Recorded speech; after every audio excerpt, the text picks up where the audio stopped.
Hello, hello. Hello, হ্যাঁ, বলুন। Airtel company থেকে কথা বলছি। হ্যাঁ আপনার ম্যাডাম, নাম আমি আমি তো বুঝতে পারছেন তো, এয়ারটেল থেকে আমি তো জিওতে পোর্ট করে নেব না। কি সমস্যা হচ্ছিল স্যার যার জন্য পোর্ট করিয়ে নিতে চাইছেন? সমস্যা বলতে তোমরা নেটওয়ার্কটা ঠিকঠাক করছো না। আমি তো নেটওয়ার্ক আমি পাচ্ছি না। মানে তোমার তিনতলার ছাদে উঠে আমি নেটওয়ার্ক আমার ইউজ করতে হচ্ছে, আমি নিতে পারছি না তো। আচ্ছা, কতদিন ধরে আপনার এই সমস্যাটা হচ্ছে স্যার? এই যে ঝড় বৃষ্টি হচ্ছে, তারপরে মাঝে তুফান একটা ঝড় বৃষ্টি হলো, যে মরশুম একটা আবহাওয়া ছিল না। আচ্ছা, তো আপনার যে সমস্যাটা হচ্ছে এটা ঘরে বাইরে সব জায়গাতেই হচ্ছে? আপনাদের এখানে কি হয় না? আপনার কোথায় বাড়ি, স্টেটটা কোথায়? আমার বাড়ি কলকাতাতে স্যার। ও, ভালো আছেন ম্যাডাম? তো আপনার যে সমস্যাটা হচ্ছিল স্যার সেটা অবশ্যই সমাধান হতে হবে স্যার। আপনি কি একটু সময় দিতে পারবেন স্যার আমাদেরকে? বলুন তাহলে ম্যাডাম, আপনার আপনি যে ভালো এরিয়া আছেন? রয়েছে আপনি ভালো আছেন ম্যাডাম? প্রফেশনাল কথা থাকলে স্যার বলতে পারেন স্যার, আপনার সমস্যার কথা বলছেন, আমরা সমাধান ও, করতে এসেছি। আমি ভালো মন্দর কথা বলছিলাম একটু, আত্মীয় গেস্ট হিসাবে। বুঝতে পেরেছি স্যার, কিন্তু এটা কলটা তো রেকর্ড হয়েছে, এরকম কোনো কথা বলতে পারি না স্যার। আমি কোনো খারাপ কথা বললাম বলো ম্যাডাম? তুমি যাও না না, যদি খারাপ আমি, কথা বলেননি। বুঝতে পেরেছি, খারাপ কথা বলেননি। তাহলে তাও তো একটু ভালো মন্দের কথা হয় নাকি? অপরিচিত হইলেও কি ভালো মন্দের কথা হয় না? ভালো হয় না খারাপ? তো আপনি যে সমস্যার কথা বলছেন স্যার, আমি সেটা অবশ্যই সমাধান করে দিচ্ছি স্যার। আপনি কি 5-7 দিনের সময় দিতে পারবেন স্যার আমাদেরকে? ম্যাডাম তাহলে আমি কোড মেসেজ পাঠিয়ে রাখি, ওটা আমি কি করবো তাহলে? ওটাকে আমি নট এলাও করবো না কি করবো? আপনি কোর্টের আবেদন মানে রিকোয়েস্ট করেছেন স্যার, ওটা আপনি কোনো ডকুমেন্টস জমা দেননি তো স্যার? তোমার ওটা তোমার আমি একটা জিও অফিসের নাম্বারটা আমি পোর্ট মেসেজে পাঠিয়ে দিচ্ছি, ওরা কি করে আমি বলতে পারছি এখন।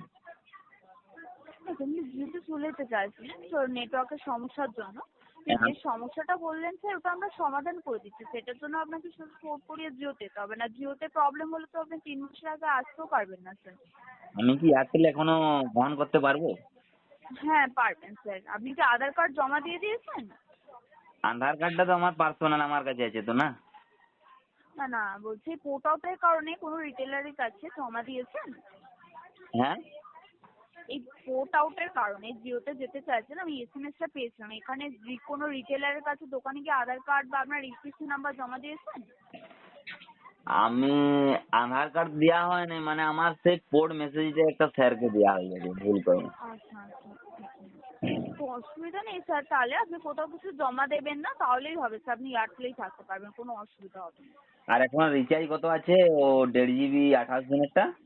1.5 GB 28 দিনেরটা স্যার 299 টাকায় রয়েছে। এটা কম টম হবে না? কোনো রকম অফার টফার নেই ম্যাডাম? দেখুন না, কাজ করে। অফার বলতে স্যার এখন তো বেড়ে গেছে সব জায়গাতেই। অফার বলতে আপনি 1 GB একটা অফার পেতে পারেন 249 টাকায়, মানে যেটা আপনি পাবেন 24 দিন রয়েছে, তা আপনি 28 দিন 1 GB করে পেয়ে যাবেন। ম্যাডাম, জিওটা তো ওটা আম্বানির কোম্পানি, কিন্তু এয়ারটেলটা কোন স্যারের বটে? হ্যাঁ, এয়ারটেলটা যে আমার কোম্পানি স্যার সেটা হচ্ছে গিয়ে,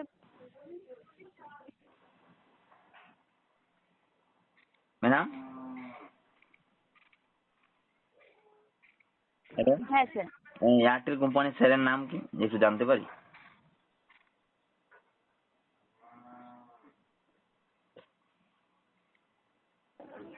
এয়ারটেল কোম্পানির ছেলের নাম তো বলতে পারবো না স্যার। আমার ছেলে নেই স্যার। এয়ারটেল কোম্পানি যিনি করেন আমার ছেলে নেই। আপনার নাম কি ম্যাডাম? আমার নাম হচ্ছে লিপিকা পাল। ও, কলকাতায় বাড়ি? হ্যাঁ। হুম, আর আপনার বাড়ি যেখানে রয়েছে স্যার, পিনকোডটা 722140, তাই তো? হ্যাঁ, খাতড়াতে। আচ্ছা আচ্ছা। আপনার ওই এরিয়াতেই সমস্যা হয় নেটওয়ার্কের? নেটওয়ার্কে তোমার একটু সমস্যা হয় মাঝে মধ্যে। মানে ওই এরিয়াতে হয় স্যার, না মানে বাইরে গেলেও আপনার একই সমস্যা হয়? আমার, তুমি একটু আমাকে যদি চেক করে দেখতে পারেন, আমি যে এয়ারটেল যে সিমটা, এটা আমার হুম মিনিমাম মানে মানে যতদিন মোবাইল নিয়েছি, মানে আমার মস্তিষ্কে যতদিন কাজ করে আর কি, হুম। আর এটা তোমার প্রায় 8-10 বছর হয়ে যাবে, 8 বছর প্লাস। তুমি একটু সার্চ করে দেখো না ম্যাডাম। হুম। ম্যাডাম আচ্ছা। হ্যাঁ, তো আপনি মানে মাঝখানে পোর্ট করিয়ে আবার গিয়েছিলেন স্যার কোথাও? একবার হয়তো গিয়েছিলাম, কিন্তু এয়ারটেল আমার সিমটা অনেক দিনের, তুমি একটু দেখুন না সার্চ করে ম্যাডাম। হ্যাঁ, হ্যাঁ, বুঝতে পেরেছি। অনেকদিন ধরেই ব্যবহার করছেন। তাও ম্যাডাম একটা আনুমানিক একটু যদি বলতে পারেন। হ্যাঁ, বলুন।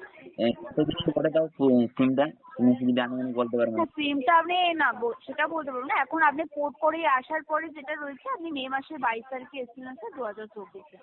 কিন্তু সিমটা আমার এটা তোমার 2000 2000 তোমার এটা উম, 10-11 বছরের সিম মানে সালের।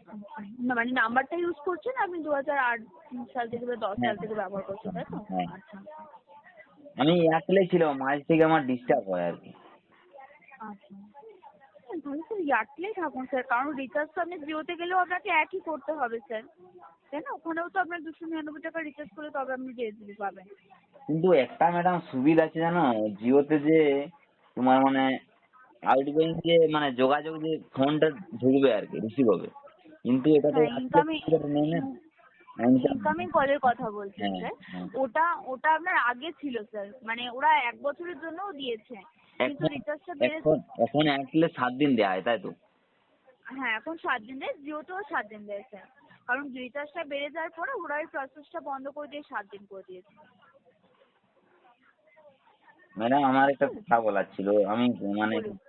কথার বাইরে একটা কথা বলছি, উত্তর হ্যাঁ, তো দিতে বলুন। পারবেন না জানি। বলি, তোমাদের কোম্পানি কোনো জব নেই ফ্রি এখন, মানে কোনো এখন তোমাদের কোনো কাস্টমার নেবেন? মানে আপনি আপনি জব করতে চাইছেন? হ্যাঁ ম্যাডাম। আচ্ছা, না তাহলে আমি সিনিয়রের সাথে কথা বলবো স্যার, আপনি যেহেতু বললেন। ঠিক আছে, আপনার কলটাও আমি শোনাবো ওনাদেরকে। যদি থেকে অবশ্যই উনি যোগাযোগ করে নেবেন স্যার, কারণ এই আমার বিষয়ে তো ঘরে আমি কিছু জানাবে, বলতে পারবো না। স্টাফ ছেলে নেবেন হ্যাঁ। তখন? হ্যাঁ। স্টাফ নেবেন ম্যাডাম? হ্যাঁ, আমি তাহলে জানিয়ে দিচ্ছি ওনাদেরকে, তাহলে যদি সেরকম কোনো কিছু মানে ফাঁকা থাকে তাহলে আপনাকে ওরা যোগাযোগ করে নেবে। হ্যাঁ ম্যাডাম, তাহলে আমাকে জানাবে কিন্তু। ঠিক আছে, তারপরে আপনাকে এই নাম্বারে কল করে জানিয়ে দেবো। হ্যাঁ ঠিক আছে ম্যাডাম, থ্যাংক ইউ। ঠিক আছে, আপনি এই মুহূর্তে তাহলে এয়ারটেলে থাকছেন তো? হ্যাঁ তাহলে রয়েছি। আচ্ছা, ঠিক আছে, তাহলে আপনি 505 একটা মিস কল দিয়ে দিন স্যার, ওখানে প্রচুর ধরনের সেগমেন্টেড অফার থাকে, আপনি দেখে রিচার্জ করে নিতে আর পারেন। আমার কথাটা একটু ওইটা একটু জানাবেন ম্যাডাম। হ্যাঁ, হ্যাঁ, অবশ্যই জানাবো স্যার, আপনি বলবেন আমি অবশ্যই। ঠিক আছে, অসংখ্য ঠিক ধন্যবাদ। আছে, অসংখ্য ধন্যবাদ স্যার আপনাকে, আপনার তরফ থেকে কলটা একটু ডিসকানেক্ট। হ্যাঁ ঠিক আছে, ঠিক আছে ম্যাডাম। ঠিক আছে, আপনার তরফ থেকে কলটা একটু কেটে দেবেন। হ্যাঁ ঠিক আছে।